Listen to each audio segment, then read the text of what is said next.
Hello and welcome to the channel. This is a video going over the game between Sploosh and merzain. At this point of the tournament, Sploosh is undefeated and merzain's going to try and take it away from him. This is the TTS league on for Marvel Crisis Protocol. This is the Season 2 league.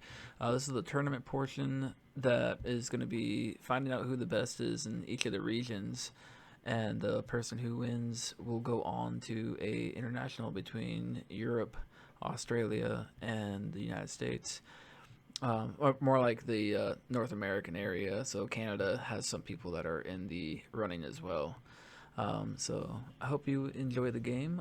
Commentary will be done by Gronco, who helped design the mod and is part of the mod team, and Nate from the Gamers Guild. He's also featured on a couple of podcasts, and as well as myself. But I hope you enjoy the game. How did that happen? I left one and instantly put me in another. Oh, secrets. All right. What source is this?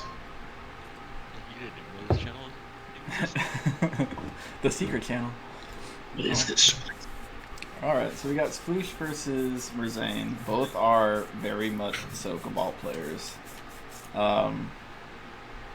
I actually messaged them earlier today asking what their game plan was going into this. merzain, so I could quote him on this. Let me find it. The game plan is to not get, rolled. to not get effing rolled, and you can quote me on that if you want. So that's merzain's plan. But they're both pretty much expecting a fireworks show with this because they're both hardcore Cabal players. So, any bets? Taking bets? Pretty much bank on merzain picking reds too. Yeah, no, pretty much. I think. I'll put. I would not be surprised if we see crossbones in today's game, depending on. I would not be surprised if the cult of crossbones from merzain shows its face. Why isn't Nate here interviewed him. What, do you think he'll stick with his normal plan?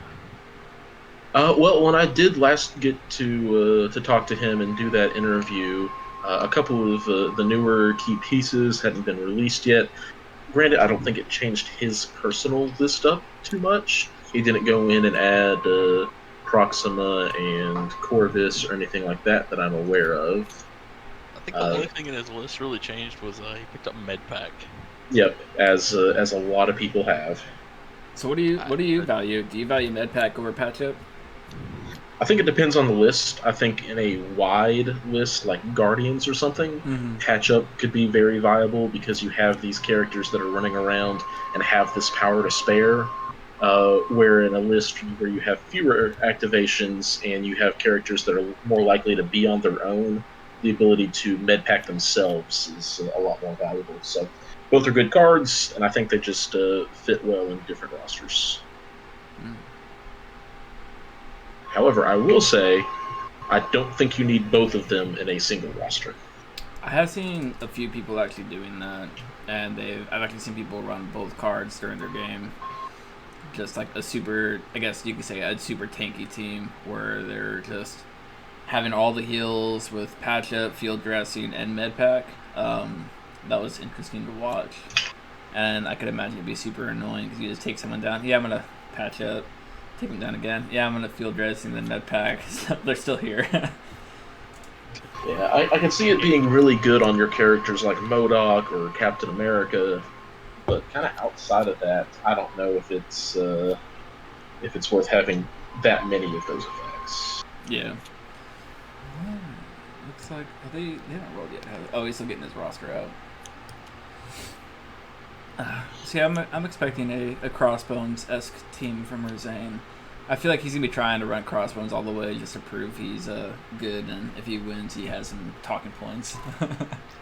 Yeah, everybody who has talked crap about Crossbones has to eat it because he did well with them.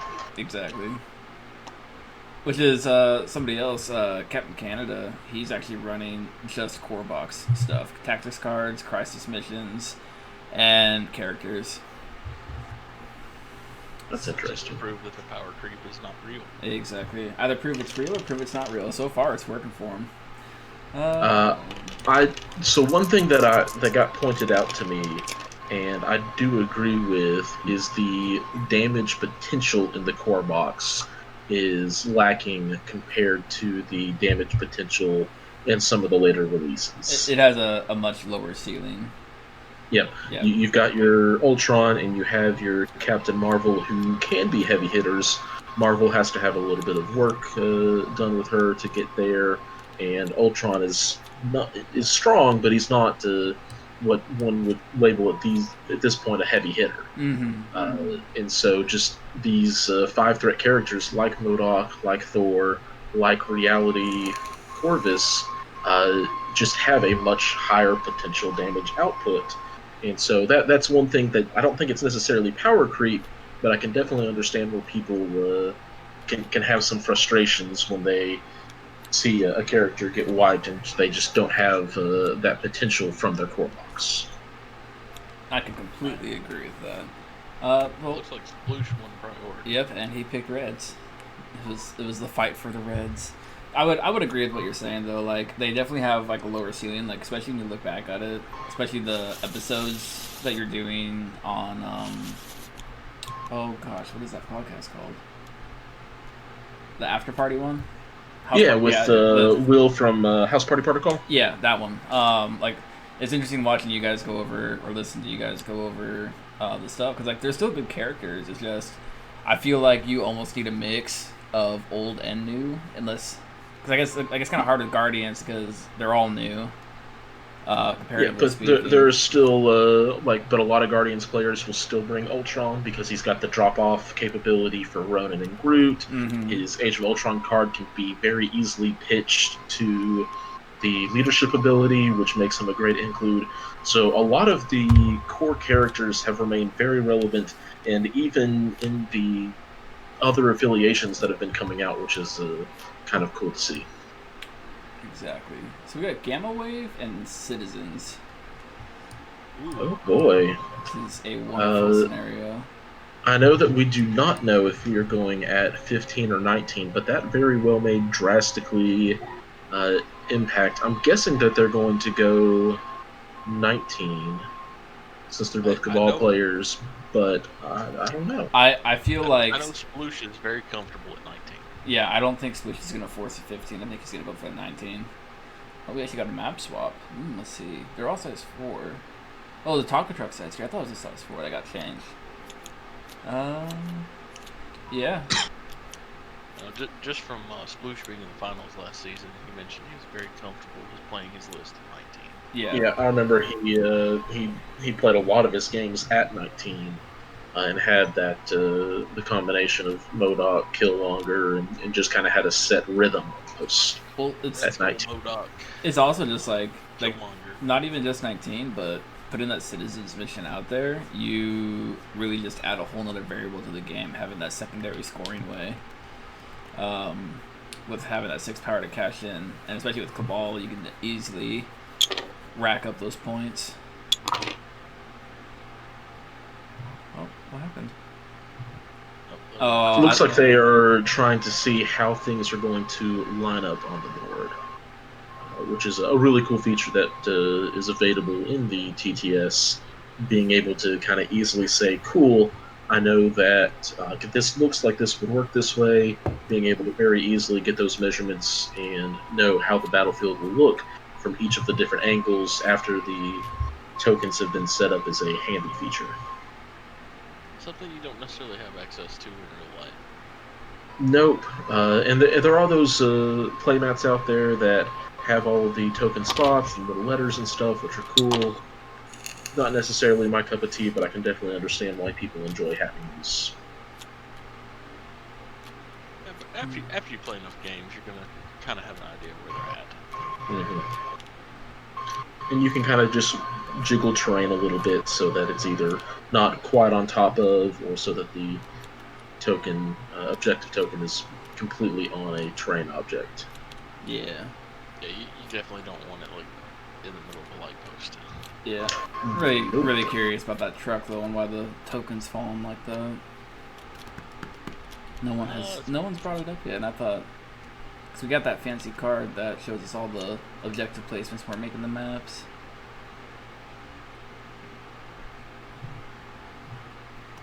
It's probably just the collision collider. Yeah. Apparently. It just snips it just a tad bit. I mean, it's fine. You got the shadow there, and it's going to be moving anyways. If it was a secure, I'd be a little annoyed with it, but that says it should be probably picked up probably within the first few moments of the game. Yep. Be curious. Somebody probably will take merzain has vision. Probably throw him in there. Yeah.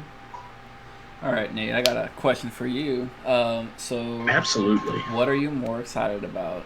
The spoils for Web Warriors or the X-Men spoil? Ooh. It's a tough question. Thank you. I personally, I have a feeling that the X-Men announcement is going to be the equivalent of what they would have shown us at Gen Con, which is super exciting. Still hyped for the end of this month to watch the live stream or whatever this is going to be, where they hopefully unveil some sculpts and stuff like that. However, it wouldn't surprise me if we start seeing X-Men until holiday of next year. So for the moment, I'm definitely more excited about the Web Warriors, especially since we also have the Spider Foes coming out, and that's going to be 2 affiliations in 1 month, and it's going to revitalize older characters that we've had since the core box. Mm-hmm. And Venom is going to very likely be in both. I can't see him not being in Spider Foes. Oh, I completely agree. And it brings new life to Spider-Man, who just gets more defensive rerolls from the sounds of it with Miles' leadership ability, which will be handy for him. But also is going to breathe life into Venom, breathe life into Dr. Octopus. And so at that point, they're just making rosters again, which will be really cool to see. So I'm going to stick with the Web Warriors for the moment. Bit of a follow-up question. If for some reason they do, as some people have said, decide to go with beginning of next year for the X-Men or holiday season of this year, do you think they'd put out a second starter box, as most people have seemed to think that's how they're going to do X-Men and Brotherhood? I think if they're going, I think it would be a very cool way to drop it. I think it fits a lot of themes. It can check a lot of boxes.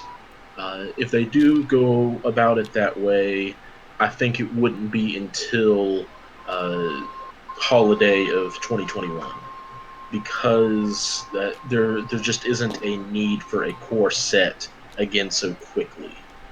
I would agree with that. It's like it almost diminishes the value of the first core set. Yeah. Too fast. Mm-hmm. In the same way, I think Star Wars Legion had a full 2 years with just the Rebellion versus the Empire before adding in the Galactic, the Clone Wars. Yeah, Galactic Civil War was the Republic versus Empire.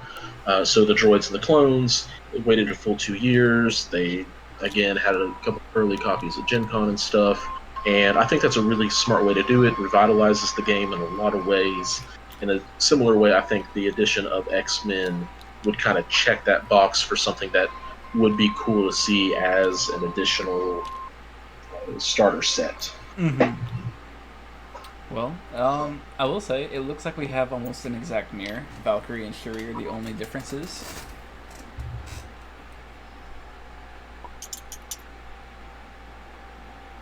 So, oh my goodness, what's going on? Something just happened. Oh, I think he's. Looks like yeah, because he messed up one of his tokens, his character cards. It's just gonna bother him. Oh yeah. I mean, it bothered me too. I had that happen before in a game. I just deleted all the character cards and just redid the whole thing. Like, the character cards are super nice, but man, it's annoying if they get messed up. I will say though. So this is a extremely similar Matchup. I was a little bit curious if Killmonger was going to make it. There's also no Crossbones, where I feel Crossbones might actually excel on these Gamma Shelters too. I see. I was expecting Crossbones from merzain. I'm a little disappointed, and I'm just gonna say that anybody on turn 0, if they're watching this, that this is proof that merzain no longer believes in the cult of Crossbones. So yeah, hot take right there. Cult of Crossbones is dead. Cult of Crossbones must be dead if merzain's not playing them. I like Crossbones on Gamma Shelters just because like if he gets pushed off, he gets his aggressive move back in. Yep. And then he's got his immune to pain, so he could. I feel he's very useful on Gamma Shelters. Yep, but also it very could be a little bit of meta happening here. If merzain knows, cool, I'm going against Sploosh. Who does Sploosh always have? MODOK. Who does Crossbones do really, really poorly against? MODOK. MODOK. Mystic attacks, energy attacks, and at 19, you can only imagine that there's going to be a few of those in there that just kind of melt Crossbones. So, yeah, not to mention, Shuri is just amazing on Gamma Shelters. Like, her being able to push anybody off the point just willy-nilly. Like, I'm kind of surprised Sploosh isn't running her. Like, it looks like he's going for more of a let me beat your face in tactic with Valkyrie. Yeah. And one thing I will point out that is a pretty significant difference, I think, is drop-off versus patch-up in the tactic card selection. Let's take a look here. I don't even... There you go. Cosmic, Brace, Field, Patch-up, Med Pack. Oh, see, he's got patch-up, field dressing, and med packs. He's one of the ones. And then drop-off. Who's got vision at drop-off? Vision will be able to drop off and has a wide selection. Personally, I've recently played a game on Gamma Shelters where being able to drop off Shuri just meant one additional push off the Gamma Shelter. Yeah, she didn't have to use that which movement. Is a huge impact. She didn't have to use that movement. So even turn 1, you can kind of set up with Shuri, and it looks like Shuri is the last one to deploy on that side, so it would not surprise me if we see Vision land close to her. So, interesting little tidbit that I just looked up. The Clone Wars was actually released. Am I about to be corrected and stomped on? The Legion core set was released March 22nd, 2018. Oh, it was 2019 then. And the Clone Wars core set was released October 2019. Wow. So about a year and a half. About a year and a half. So possibly summer 2021? Possibly. I'm not going to hold my breath for it, but possibly. I wouldn't hold my breath. Because we've got release dates for stuff through January, I believe. Yeah. Yes and no. Yeah, Green Goblin was supposed to be the 2021 January, and now we're getting him next month, so... I had seen stuff for Green Goblin as early as July. Yeah, so I think some of the radar stuff, because originally some of those early leaks were also supposed to be like having Doctor Strange come out this month or next month, and obviously that doesn't look like that's going to be happening. Yeah, I had seen Strange in July as well. So yeah, so I think we at least have an idea of what is coming up, and I think the best indicator is really just what Atomic Mass Games has put on their gallery page, and once we see it there, it's like, cool, maybe we see that in the next couple of months. Obviously, the CPs have started being released in a less consistent order, is what it is, but because now we have CP 24 and 25, but not 23, and obviously missing CP 10, but that was a production issue. So I'm very interested to see what's coming out. I know the Avengers are going to get a little bit of love with Ant-Man coming. all sorts of cool toys. Yep. The Defenders getting fleshed out. Ghost Rider coming. Yep, I'm curious who all will make it into the Defenders, because Wong is not one that I would originally assume would make it into that, but he very well may, just because we know that we have seen at this point a character without an affiliation is just that much less likely to make it into a roster in general. Such as Spider-Man and Venom, all of them. So Wong very well may end up being a Defender, which then also kind of points toward Punisher, Ghost Rider, uh, Daredevil, Heroes for Hire if they ever release. There's just so many places they can go. Absolutely. And then you also got the Taskmaster with Punisher. Yep, hopefully giving the Cabal a little bit of love. It's been a while since they've had a release. Well, do you think Taskmaster would be joint Cabal and Spider Foes? I don't believe so. I think while Taskmaster has obviously fought against Spider-Man, he appeared in the latest video game. He's been in the animated, one of the animated series at least. I think he is a little bit more of a generic, bounce-around mercenary villain. Fair enough. I could agree with that. We haven't seen an affiliation card for Spider Foes, have we? No. I tried asking during the last stream and kind of seemed to be got shut down. Yeah. made it seem like I was asking for too much at that point. I suspect we will see that end of the month. Yeah. What, Skull? So not too much to talk about in this opening turn. There's a lot of repositioning, grabbing a character or grabbing the citizens and bringing them toward the middle.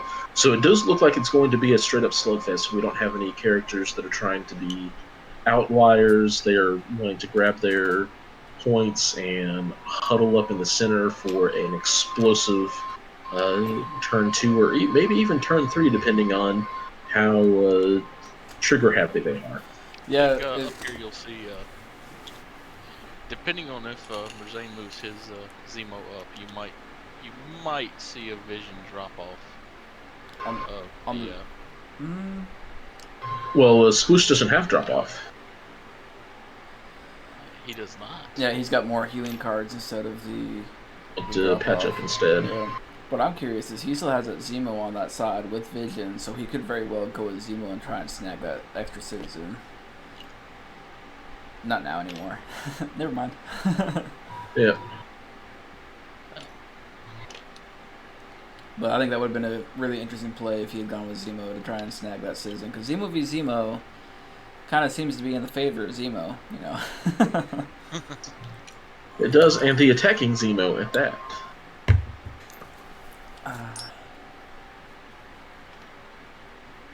I might have taken the just the double large movement, just snag the extra citizen, just for the. Well, he's got MODOK in position already, so if he moves up the middle anymore, he's already got MODOK ready to pounce on that middle objective. Yeah, I think getting MODOK in position was a better move. Yeah, I'd agree with that.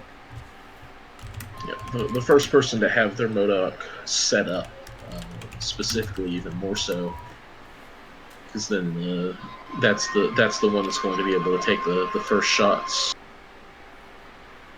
So it's going to be very hard for merzain to try to contest that middle objective this round.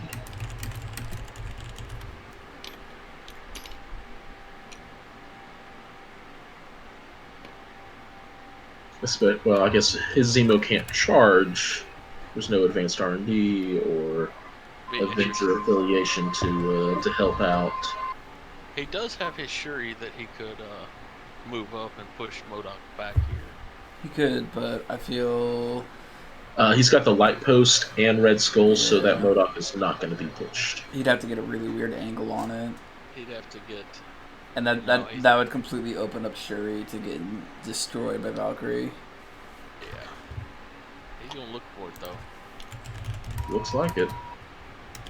He might be looking to push Valkyrie out of the way, though, or possibly even Red Skull. Well, I mean, he might be pushing Red Skull out. Red Skull took, what, 1 damage from the cube? Yes. So, I mean, it is possible he could go for the push, but I feel like going for that push, like this early in the game, I feel like he might as well just get Shuri set on that point and get positioned for next round, because if he goes too wide with it, he's really opening himself up for Valkyrie to just come destroy her. And if he can get rid of Shuri early game, that's going to be huge. And merzain plays his Shuri very defensively and uses her almost purely for rerolls. Yeah. I don't see it happening. It was weird that was it him measuring it or was it Sploosh? I think it was Sploosh doing the measuring.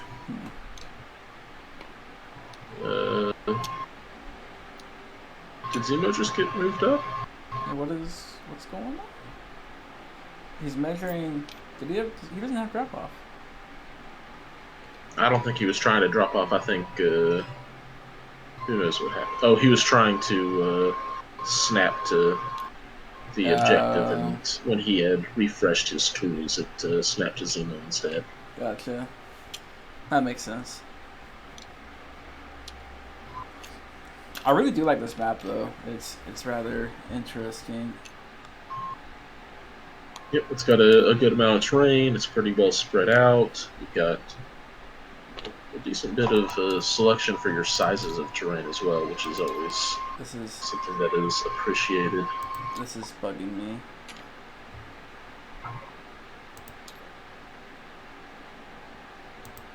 There it goes.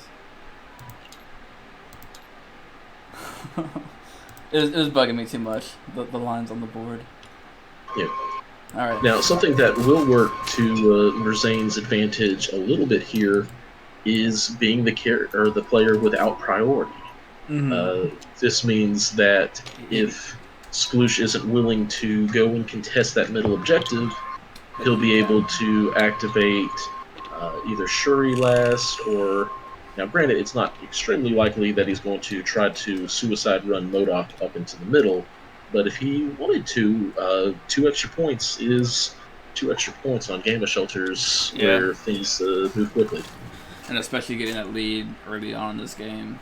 Like, if they just tie it out beginning of this round, I don't know. But you got Zemo. I think Zemo's going to run for that center point. I think it depends on if MODOK... Depends on who he activates. Yep. If he decides to secure that middle point, Sploosh's MODOK the following round is going to be able to have free reign on that character. Mm-hmm. Looks like he's going with Skull right now to move MODOK. Looks like his Red Skull also took a damage from the cube. Oh, he moved himself. Or did he move? He moved. If he's doing just a normal move action there, get him within 2 of the bubble, and it looks like he's actually going to bamf Shuri forward. It would seem so. Maybe he is going to go for that. I mean, right now he absolutely cannot push MODOK. Like, there's no way to push him now. With Vision and Skull on either side of him, and the lamppost. Yep, that is some really good positioning and battlefield awareness there by Sploosh, having the light post, using it to back up MODOK. Well, is there a light post? Yeah, there is. There's a light post post there. There is a light post right there next to Vision and... Oh, yep, there it is. We got blurred in Vision space for me. Rainbow Cabal tokens. Looks like he's gonna murder Shuri.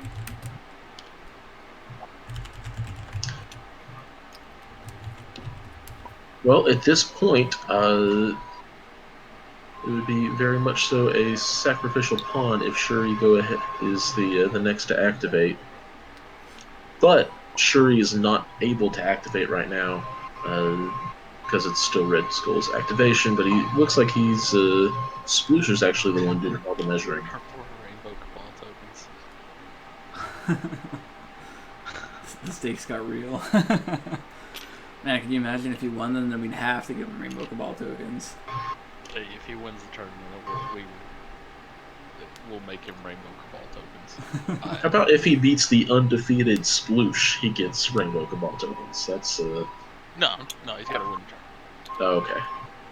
Well, I'm not letting him beat me again. So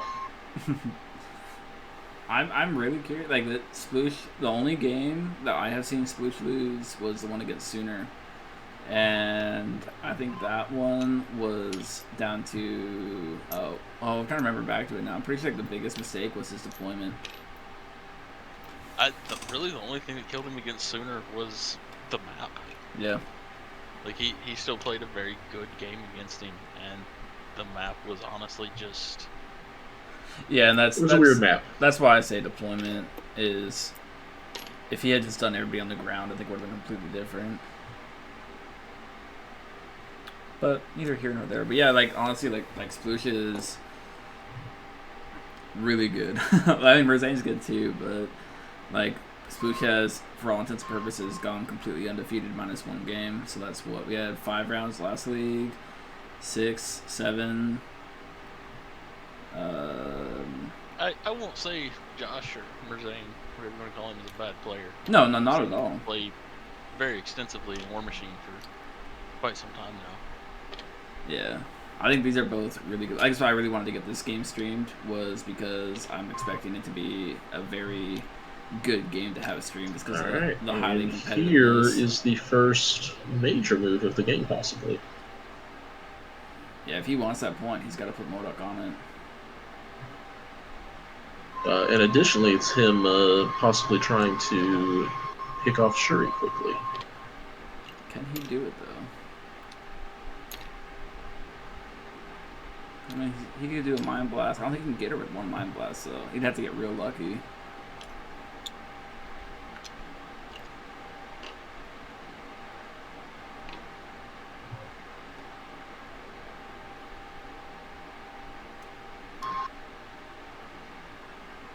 So we're saying opting the play of having Shuri go last for that guaranteed push.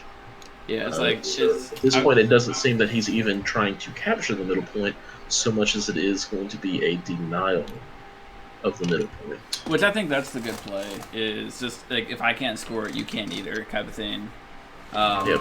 Like, it's better to keep it even than it is to let him score on it. Yeah, which is just a solid play.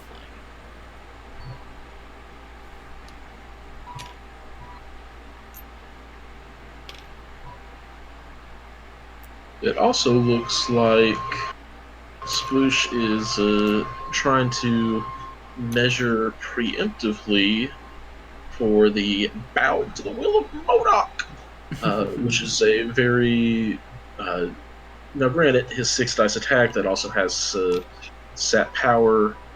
It's a pretty reasonable assumption that he'll get 1 power, especially being in the Cabal. To be able to move, this would be great for getting to move the opposing MODOK out of position here. And just walking him away. Yep, walk him away. Even just pushing him straight back. Maybe doesn't get that damage, but makes it so that either Red Skull has to waste power to get him back into position. Multiple good options, assuming he gets that 1 power. Possibly even forcing him to take another damage from using the cube. Mm-hmm. Or even killing him with a cube. That'd be pretty crazy. That'd be a terrible roll. Mm-hmm. Oh, big hit. Big hit. 5. Looks like he blocked 1, so that's 4. 6. He's going to one-shot Shuri. Absolutely. Wow, that's massive. That's a big play right there. Ooh. Is he gonna waste? Do you think he'd waste the field dressing on it? Oh, he can't. He wouldn't have. He can't. He wouldn't have. There's not an opportunity. Yeah, it doesn't have the window. Yeah, it's a big play right there. But that gives priority to Merzain now. It does, which is a bigger deal than it might originally be. Mm-hmm. So it looks like MODOK is going to start by doing his best Tom Brady impression. his best Tom Brady impression. Absolutely. Modok and Ebony Maw are by far and away the best quarterbacks we have in the game. Being able to throw long and reaching from things that is range 3 is really strong. So what, he threw it at him and now he's pushing him out of the way? Walking him away. So he's going to take another damage at the end of turn. That's not a happy Modok. That's a lot of damage just for. Yeah, that was massive. Dice are hot in one area now. So what we got? We get what, 5-3? 5-3. Yep. Very good turn by Sploosh, but I don't know. I feel like merzain's set up right now to do some really good comeback. Shuri is set up with the rerolls, but he needs to get rid of Modok, which is, I mean, he's got Zemo there. If he can get, but that's the thing though, he's gonna have to. Well, Zemo's in charge range. Yeah. So the question is, who is going to be the priority activation? Power to charge though. No. But it's like the thing is to get Modok back up there, he has to go with Red Skull first, which gives that Modok erase the move. Which gives Modok the opportunity to just re-kill Shuri.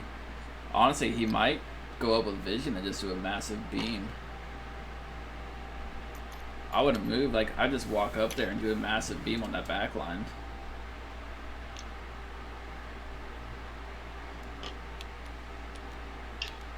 Yeah. Now, there is also the not very fun thing to bring up, but there is always to be considered the tilt that something so big and turn one play can bring into it. Yeah, wow. Merzain's dice do not like him. Alright, so looks like we might be seeing the drop-off play here. Vision maybe did that attack purely to get the extra power. And see, that's fishing for a while. He's doing another 5 dice attack. Nah, he's still on the same attack. He's just going through all his rerolls. Oh, getting the one, which. Yeah, he did his Zemo reroll first, then the Shuri reroll. Yeah, he just wanted that. Reroll. I think he wanted that power. But who's he gonna drop off? Zemo? Looks like he's gonna drop off Zemo, and Zemo will get the strike. I think the range 2 is measuring Zemo's reroll double. That's what I was thinking. Probably. Let's see if this did any better. That's a crit. Not terribly. Nope. Get those rerolls. I don't know. Do you think it would have been worth it for Vision to walk up and try and do a blast and hit the back line? It would have been a sacrificial Vision. It would have. But Vision is hard to take down. He doesn't have the power to flip back and forth, honestly. True. No, That's a better hit. You're giving Modok power at this point. Yeah. Now he already had plenty of power from his big turn the previous round. He spent a lot of it on rerolls there, so. Yep. That's 4, blocking 2s, takes 2. So what, he attacked twice? Yep, looks like he attacked twice with Vision.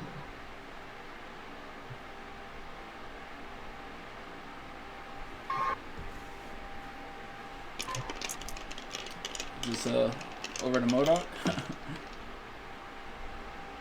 Oh yeah. He's gonna try and take out. Yeah, he's trying to take out Shuri again, isn't he?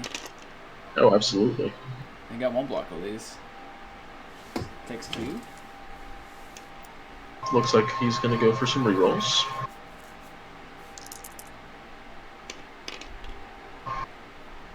Ooh, 4. So he'll be taking 3. Man, can he kill Shuri again before she gets to do anything?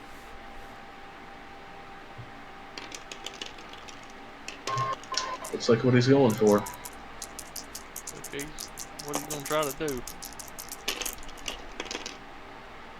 Ooh, that's a big hit.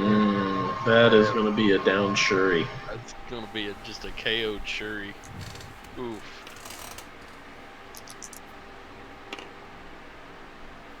Oh yeah, he dead. I don't think he needed to spend any power from those rerolls. But I don't think so. I don't think he saw that. He only had one block. MODOK is up to 10 power.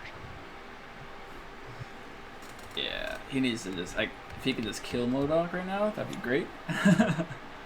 MODOK's going med pack. He only had what, 1 damage on him? he had 3. Oh, okay. So he was able to do it for the full amount. Looks like nobody's in range to throw anything. Yeah, getting rid of Shuri there is massive. We'll see how it affects him. Yeah, that's rerolls that merzain pretty much Needed. bases his entire game plan around. What do you think he should have done differently? Just gone with Shuri first and push MODOK out of the way? Make him use that movement to get back up in the middle? I'm not sure. I think that might have been the play, is just use Shuri to try and blast MODOK backwards and then move her to safety. Alright, so it looks like we have Red Skull, who is pushing forward MODOK. It's like he rolled 2 skulls there and he's down to 3 health now. And he still does have that little bit of power to do his energy attack.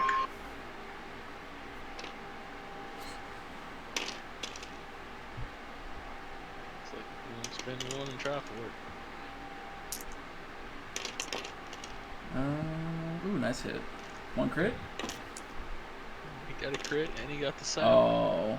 Well, the sap is not going to be very effective against MODOK, unfortunately. Yeah, because the water goes away. It does happen before damage is dealt, so the sapping will happen. But the die won't. But It won't be damage. So 3, yeah, he which blocks at this point is none. more important.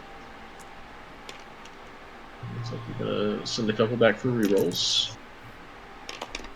Oof. So he'll be taking 1.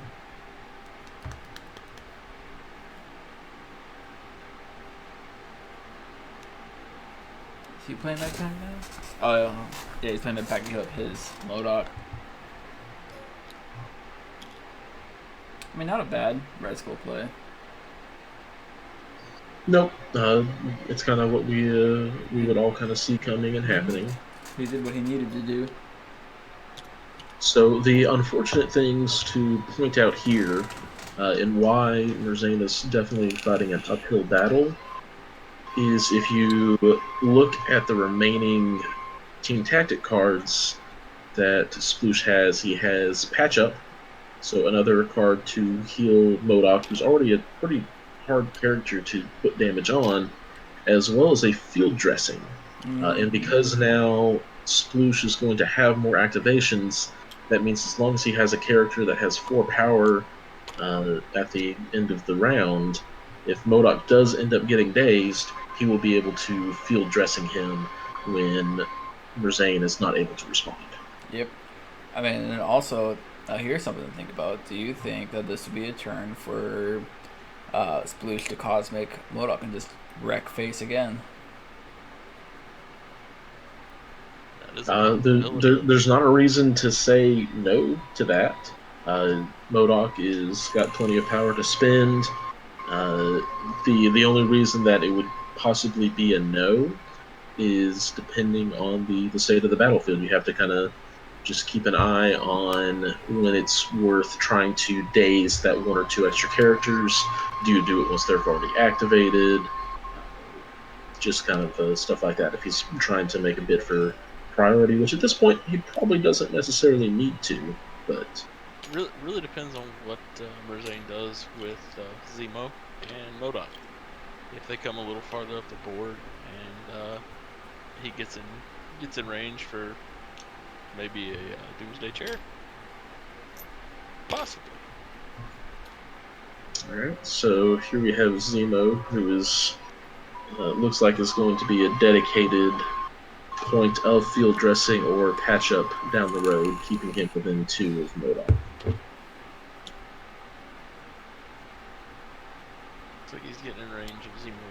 bonus as well. Yep. While keeping Zemo in that back line where he's a little bit more defended. Especially since MODOK's, what is it called?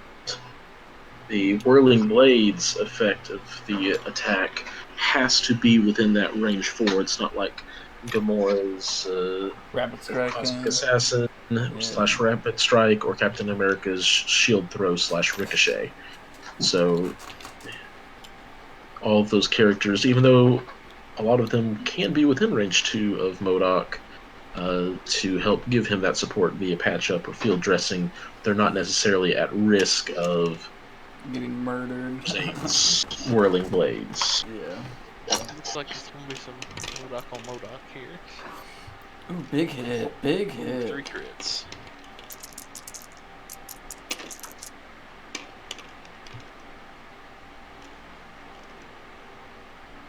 That's a big hit. 4. 1 block. Oh, but the wild's knocked out. Unfortunately, those wilds, they will still sap a little bit of power, which is good. But unfortunately, I believe there's not going to be too much damage. It's not the spike that you're wanting to... The power to do that? It does. Yep, he got his MODOK beat up a little bit, so he has that power to spare. That is 7. There we go. But it's just like you said, he's got that field dressing right there on standby. Yep, worst case scenario, Red Skull can use the Master of the Cube ability, or no, the Cosmic Cube to have enough power, move himself up, do it. Vision can... I guess Vision's not quite able to get there this turn. But he does have that, if Red Skull needs to do it, he can.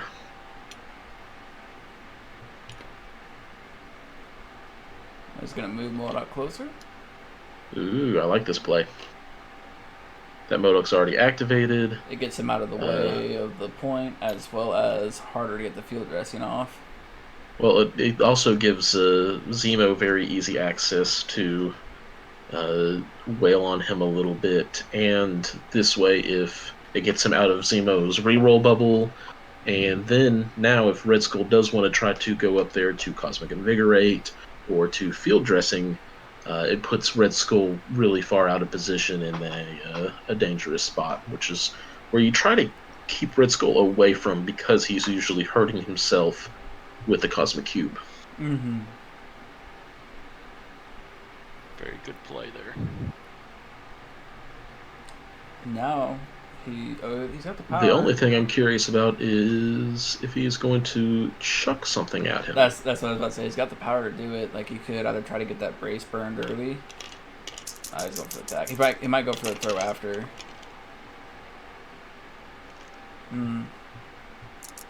Not a great roll there, unfortunately. He's got all the rerolls, though. He's only doing 1. Then... Looks like you wanted to, well... Looks like he went for a Doomsday Chair. Yeah. His own reroll? Nope. So, nothing.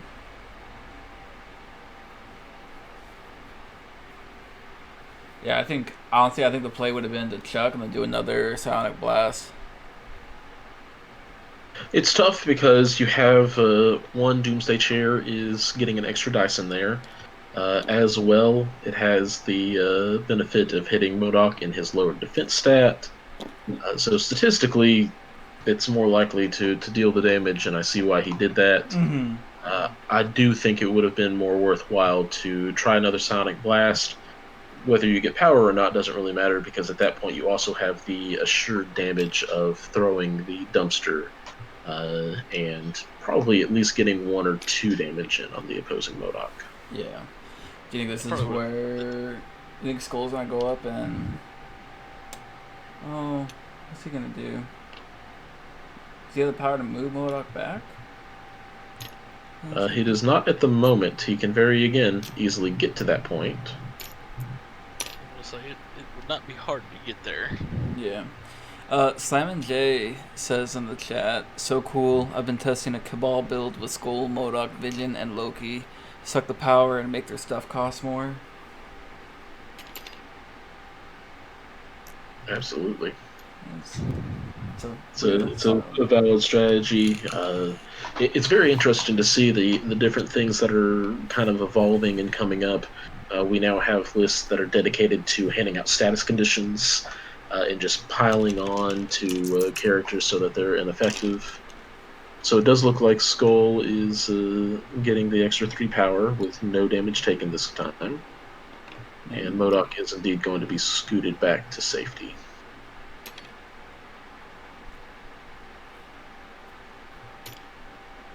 Run away.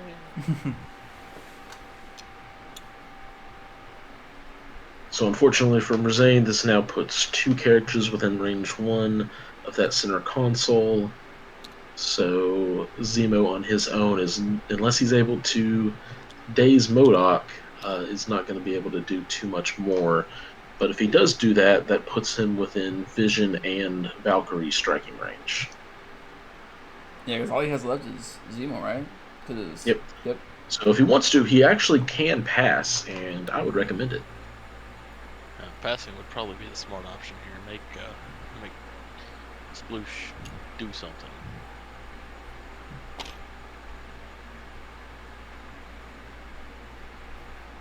See, I've tried making the condition build list, but the only issue is like you do too much damage before it's actually beneficial. I think where it's gonna come into more play is either web warriors or defenders, because I feel like you're gonna be able to make a better control list / condition control list. I think we've talked about that before too. Yeah. It'll be interesting to see. Obviously, the Guardians have quite a few ways to put out the status conditions, and even more so now with Nebula being added in, with Ronan being able to hand out quite a few, including his hopefully unique and forever unique Judgment ability, because that one is a disgusting one. I think it's a Ghost Rider with some type of judgment. Maybe not the same. Yep, I'm very curious when a status condition. It seems like it is something that's going to be more universal because it got added to the rulebook itself as a status condition instead of just having the status condition explained on the card, similar to Drax's Vengeance token that he can hand out. But I guess the point would maybe then be to make it shakeable if it's not something that's going to be more universally used. So it looks like merzain did pass, and Vision just kind of moved over within 1. Yep. So it looks like here comes Zemo. Maybe trying to, just stay within 2, but also staying outside of some retribution, while also providing the rerolls his important character.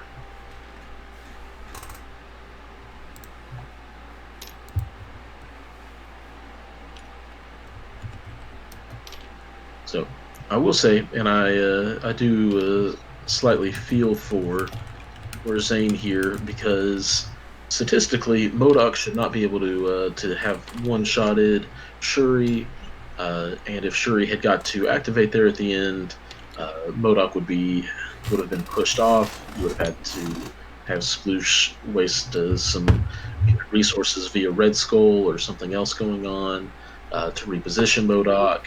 And just what a completely different game, even if Shuri had only had 1 health left at the end of last round, we were looking at right now. Oh yeah, like absolutely. Like taking Shuri out was massive. It let him get those points. It allowed Shuri to get KO'd right away at the beginning of the round. And it loses merzain's capability to be as efficient as he could have been. Alright, well, we've got a reroll here.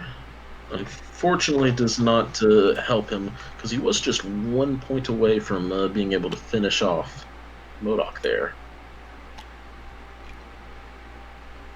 Oh, looks like he's trying to get the reroll from Zemo. Reroll for himself.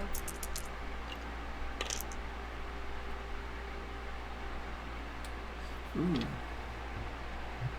That has to be This skull. is where Shuri would really help Merzain too. Oh, absolutely. He's probably pulling his hair out right now. He's just like, I can't believe this is happening. Like just internally going, oh, I can't believe I misplayed Shuri that badly. Well, I don't even think it really...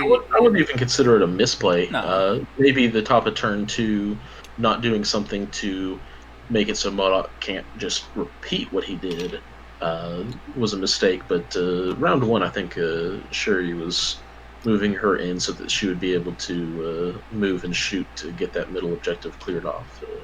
Was a reasonable play. Mm-hmm. Just a hair too close. Probably should have stayed outside of range for MODOK. That is especially if he doesn't have to move to hit you.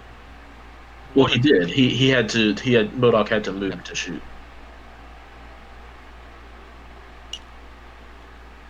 Because Red Skull teleported him, and then later MODOK moved and shot. That was just. Does Zemo have to move twice, or could he not get the charge off?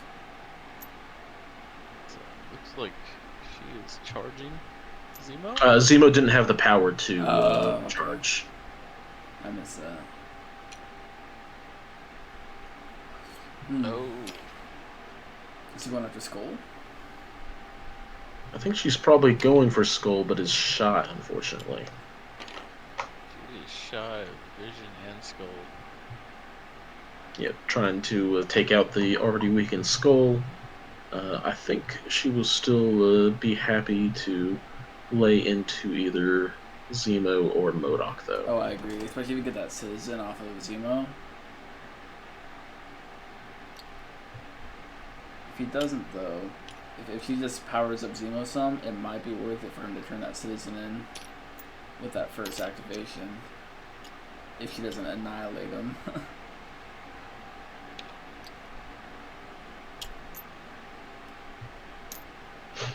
So once again, we see Sploosh is wanting to make sure every possible character is within range 2 of MODOK for the quick ability to patch up or field dressing him. Especially going into next round, as Merzain is going to have priority, probably go for that daze onto MODOK, and having a character already within range and having enough power to be able to field dressing is going to be very great, because he can then just activate MODOK at will. Oof. Does not seem like the dice are wanting to give Merzain a break either. No, not at all. Looks like that's gonna daze Zemo too.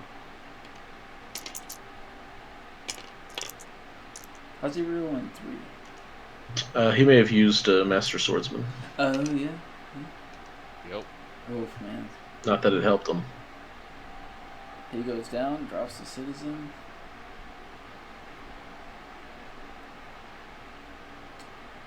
Yeah, I'm curious where he's. I mean, he's got to have a massive. I think he's got to have a massive MODOK or Vision turn. The thing that Sploosh is doing though is he's setting up some really nice beams for Vision. Yep. So there are a couple of advantages here. Oh, that's interesting. Looks like I think he's gonna come. Looks like this is well, he doesn't have enough power, does he? No. Yeah. Is it 3 or is it 2? 2. Oh, it's 2 off of each, so he would be able to. But Valkyrie just almost full healed MODOK. He's running out of healing cards, but I mean they're working out for him. Oh yeah. And being able to go ahead and have his MODOK be able to lay in here is going to hurt. Now, granted, because he got moved back, I don't know who all he has potential. Oh no, he's not doing it. We're just that's going to be the end of it, and I think if he does it at all, this will be the Cosmic Invigorate turn from both of them. Yep. A little bit surprised. Oh, Valkyrie's already got her own citizen. That's why she did that one. Her hands are full. She's already carrying one. She can't. Yeah, but as soon as MODOK goes, he just cashes in that civilian. He's got more than enough power to do that and some damage. Yep. So he really needs to take out that MODOK, but then he's got that field dresser right there, ready to go. But I mean, he could Doomsday Chair, take out Skull, deny him the ability to do Cosmic. So it might be worth taking out Skull for sure first. Unfortunately, MODOK has to get some power before he can do anything else. Yeah. Got that 6 dice attack coming in now.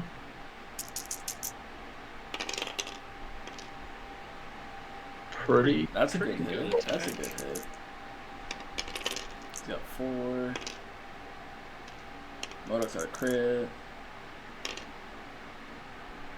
So he's got 1 block. Got the Zemo reroll. Worked out for him. 5. His own reroll. He needs 1 more. Oh, he needs 2 more damage on him. It's gonna cost for 5. Oh, his rerolls. Okay. Yeah, he's gonna reroll everything because he's got the power to do it. Yep, no reason to not, especially if you're facing down the damage to get all that power back. So 4 damage? 3 damage coming in. My eyes. Alright. So, and more importantly, this puts his MODOK back into the range of Doomsday Chair. And here it is. Much better. Really hope that wasn't into his MODOK, but we'll see. He rolled 2 dice, so I'm pretty sure it's into his MODOK. Yeah, that has MODOK. Look at all those wilds. Oh, man. Oh. I mean, he's gonna kill him. Nope, he's got he needs 1 more. He needs 1 more. He does have the Zemo reroll. Block. And 1 for himself.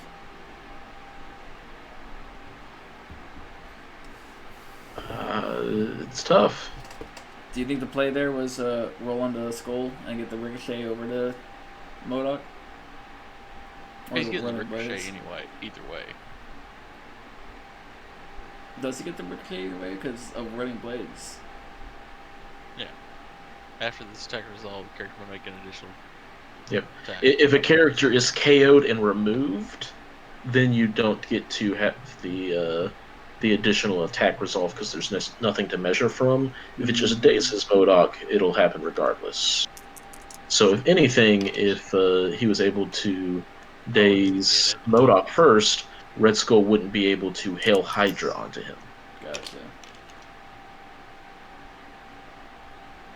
I mean, he's still doing what? 3? 3 to MODOK? 3 onto him. I mean, he could. He still have 1. If he had, he unfortunately does not have any power to throw anything, though. No, sadly. But we do have that follow-up attack onto Hair Skull. And they're going to go ahead and Hail Hydra it. Looks like it's going on to Vision.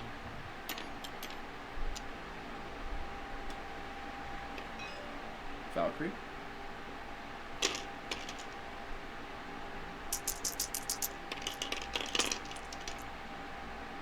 Oh, what a roll. That's a big hit. Yeah, the dead Valkyrie. Or at least dazed. That is quite the incoming amount of damage. 7. Unfortunately, that Valkyrie has not taken any damage prior to that, though. That's 6, 7 7. with no blocks. He's got 1 block, so he's down to He's 6. got 1 block. Still 6. Yeah, so he's got Yep, so it is still just enough to completely finish it off. Put that within range of MODOK. And now the question is, do you try to fit a long-range ruler in between Zemo and Valkyrie to throw that dumpster long? I think he's just pushing him away. Are they within range 3? No. I think he'd go. He should just throw it. I mean, he's gonna brace if he does, but it gets rid of brace. No, this Well, maybe that's. I mean, Yeah, it makes. I zero mean, power, so it looks like that is what he did. yeah, it makes him have to move Modok or go with Skull first before, and then he can go with Zemo and try and take out Modok. The equivalent there of a stagger condition being applied. Yeah, I think it was a good comeback play. It really sets it up for him to have a fighting chance this round at least. Mm-hmm.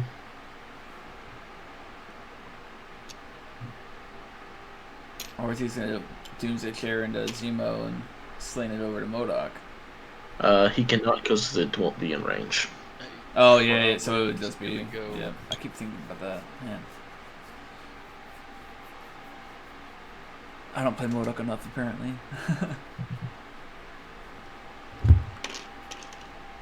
Probably just go double.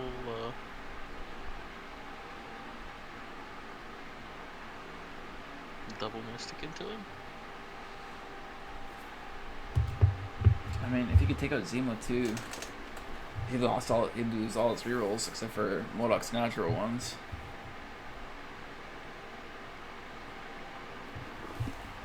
Yeah, and at this point, making it so that it's 5 activations versus 3 is also just further putting Merzain down the hill.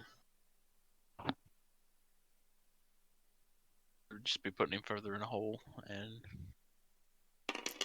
Yep. And it looks like we're at least starting. He's got the power to spare. Why not get the extra dice? yeah, and it's a weaker roll into that too.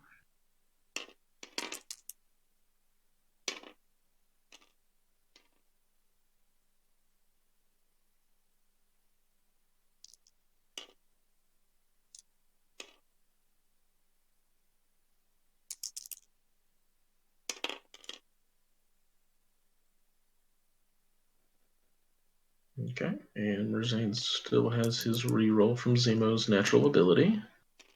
Didn't do much for him, but that's 2 incoming damage. So it could have been a lot worse. Yeah, because he rolled fairly well.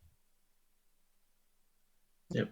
One of the things that I will fully admit, because I haven't played Cabal since maybe December, is there's a little bit of extra math going on here with power and the Cabal leadership ability. So I was questioning some of the choices of what MODOK was doing, forgetting that he then will get a power whenever he gets to deal that point of damage.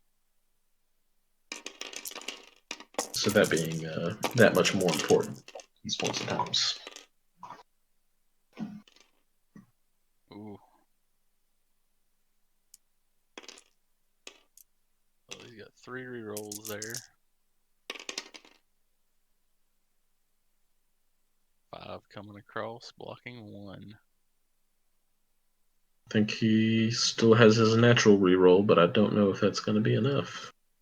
He needs to block 2 to live. That will do it for. Yeah.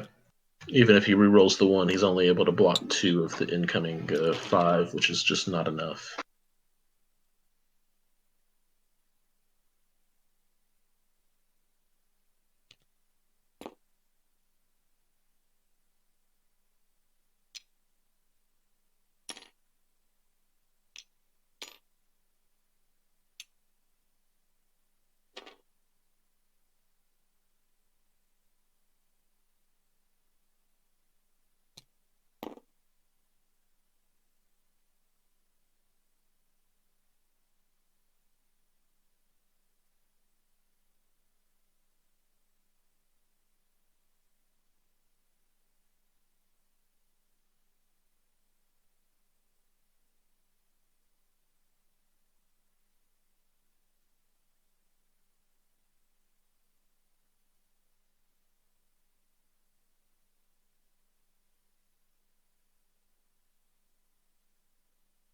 Oh, be right back. I have to go tuck my kiddos in.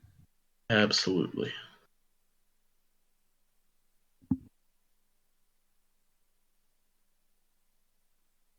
So not to be too negative of a individual here, But at this point, I think the game is going to be a little bit more just semantics. Sploosh is in a scoring position quite well this round. He's already at 10 points, so he only needs 6. He's got his back one locked down along with the civilian that is back there with it. His Zemo can very easily just bump up to that middle objective, grab the citizen token, and bring it back to the back objective to make sure that it's a little bit more secure, unless merzain does something to stop that. However, if he does that, he then opens up his characters to that much more retribution. Yeah, it's not looking so good right now, to be completely honest. Oh man, it's a really tight spot for merzain. Yeah, so he's inching vision forward here a little bit.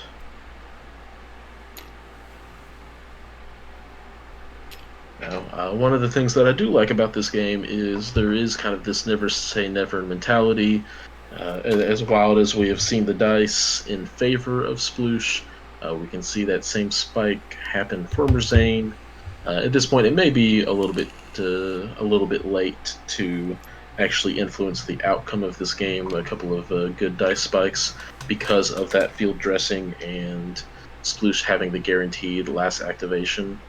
Yeah, Especially because Vision is in the wings. He already has 4 power, so he can very easily do that. Or, if Sploosh wants, he can just spend an action with Vision to gain that 2 power to go ahead and capture that citizen, getting him to only needing score 4 points this round, which is also very doable. I think the one thing that merzain has to really try and pull it back is if he can pull off a really good cosmic this turn. Yep.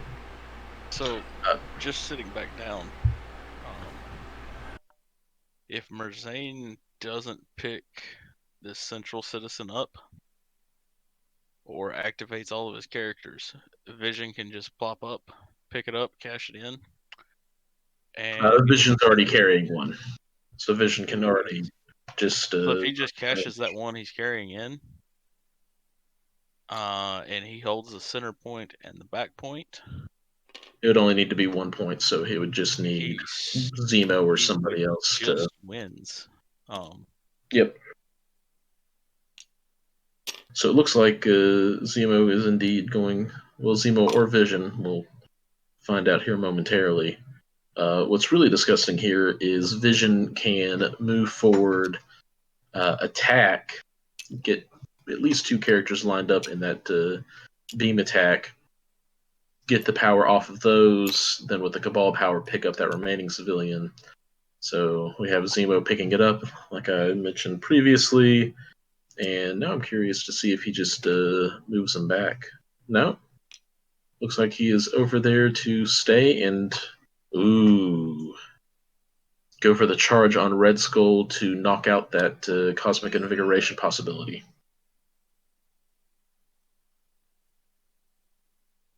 That's going to take any chance of a comeback out of the sails, denying MODOK an additional activation this round.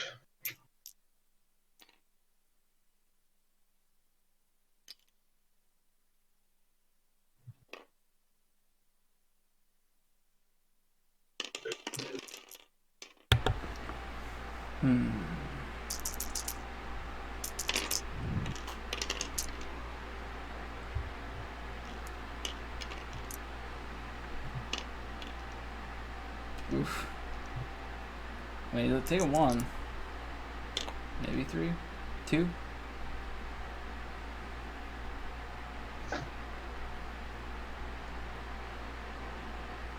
Almost. And Red Skull is bleeding as well. Oh, he can't even Cosmic Invigorate because, let's see, Invigorates. Does it have to be? No, it doesn't have to be Cabal, does it? Because MODOK doesn't have any power. Oh, yeah. Good point. So if he really wants to, he can Cosmic Invigorate Vision. But again, that is not that full return on investment that you might originally be shooting for there. No, not so much.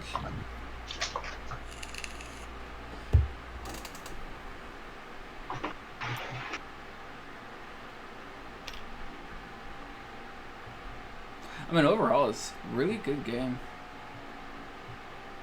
Absolutely. I think losing Shuri that early really hurt merzain. Yep. I think we would be looking at an extremely different game if that turn had ended up even with Shuri on 1 health. Yeah, I think merzain leans very heavily on his rerolls, and she plays very heavily into his game plans.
He's trying to figure out what he can do.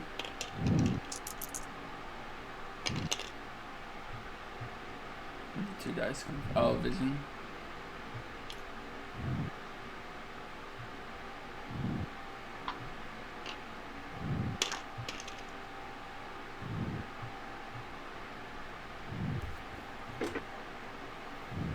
Oh, did he throw a skull in the vision? Looks that way.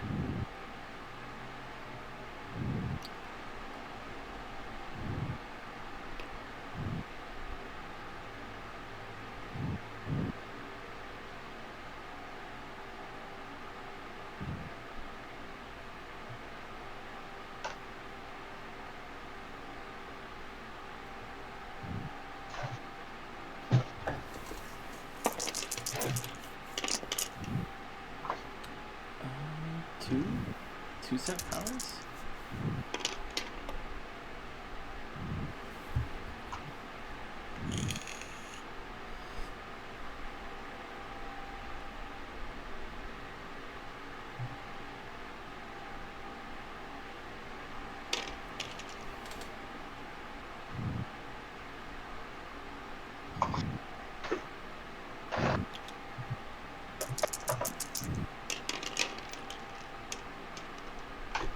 That's a big hit. Not big enough, but big hit. And then rolls blanks on the crits. Mm-hmm. Ouch. Oof. Big block.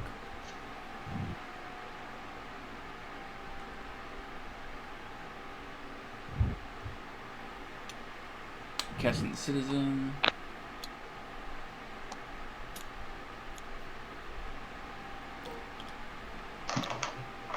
I think he's gonna go for it. I think he's gonna have to go for that Cosmic Invigorate for on to. Wait, Red Skull's already gone, hasn't he? No. Red Skull has not gone, but he Okay. doesn't have. He can only Cosmic Invigorate onto Vision because MODOK is powerless. But I think the play on Vision, because who does he have to use? He's got. Does he have Red Skull and Vision?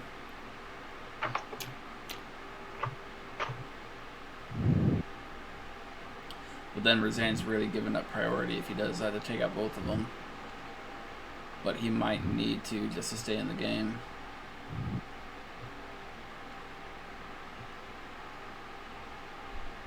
Interesting. Because if he Cosmic Invigorates Vision, he could very possibly take out both Skull and Vision. Didn't really work out for him right there, but it's all possible. Well, he could take them out, but only for this turn. It's they'll come back up, power in hand, and destroy him. Capable of laying a whole new beatdown. Yeah. On the board. Something else that could happen. You might see Vision fly across the table and throw Red Skull into MODOK, and see him take the far Gamma Shelter. That is another potential play. No. He kind of needs to play those risky plays just to get the points now.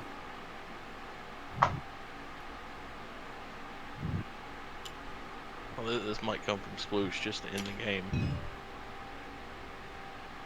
Or you might see him just throw Merzain's Vision off the point and secure the win.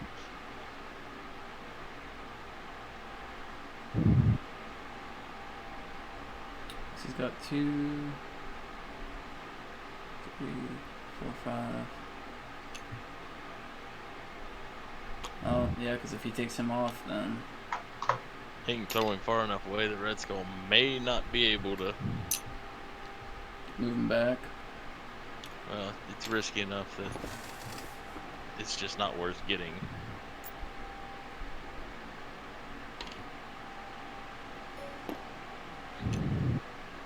You're putting Red Skull far enough out of the way that you really aren't controlling a point. Well, since Zemo is holding one, if Vision... Well, no, Vision used his power to...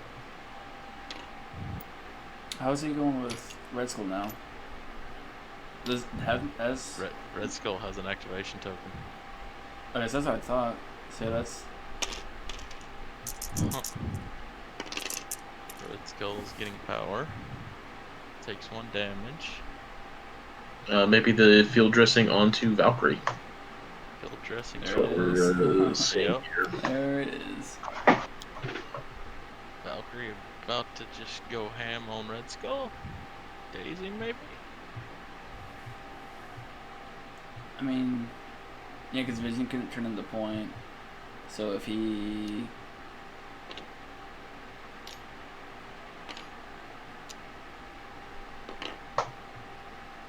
Oh god, she's got 10 powers.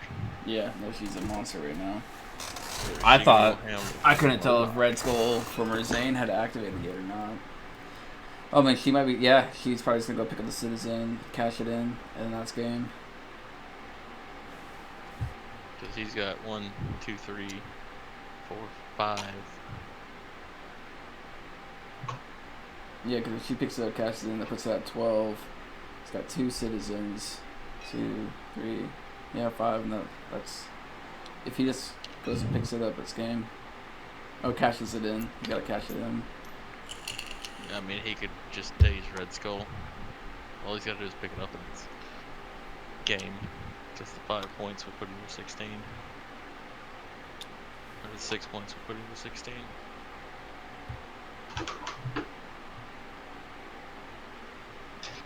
Doesn't even necessarily have to cash it in. Yeah.